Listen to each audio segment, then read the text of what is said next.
And that came about because I had nothing I wanted more in this world than being in The Color Purple. Yeah. And when I went away to do The Color Purple, my bosses at the time said, you know, you only have 2 weeks vacation, and I needed 2 months. And I ended up giving all of my vacation for the entire contract. If you will just let me finish this movie, I said, this is in 1985. If you just let me finish this movie, I'll give up all of my vacation.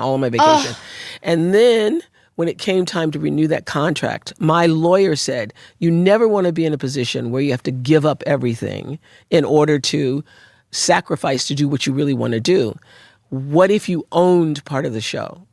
This was Jeff Jacobs who said this to me. Shout out to Jeff Jacobs. Shout out to Jeff Jacobs, who said, what if you owned yourself? It means you'd have to take the risk yourself that maybe it wouldn't do as well, but you don't have to take a salary. You would get whatever the show was going to make. This is when we went syndicating. Yeah, when we were syndicating. Yeah.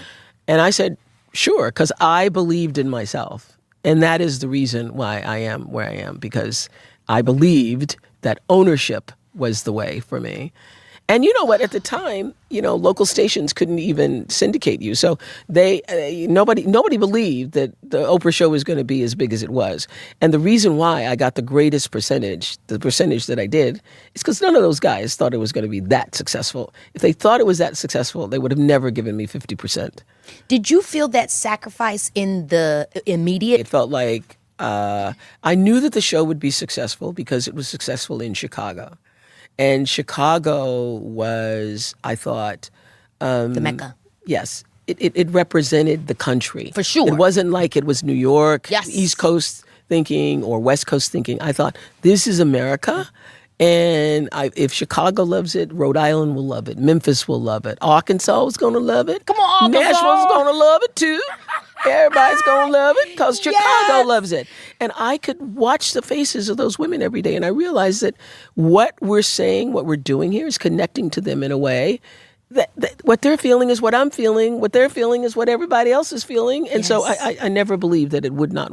And one of the things that changed that show was another book called Seed of the Soul by Gary Zukov that I read in 1989. And it shifted everything for me, because in that book he talks about intention, that no matter what you're doing in life, that there is the law of cause and effect. Everybody who's listening to us right now, you believe in the law of karma, which is the same as the law of cause and effect. But before there's a cause, there's an intention. And that intention is going to always determine the effect. And so I sat down with my producers and I said, I explained this principle and I said, we're not going to do just shows anymore. We're going to do shows with intention, and we're going to do shows in a way that you have to tell me at the top of the idea what the intention is. And they're like, what? What the hell?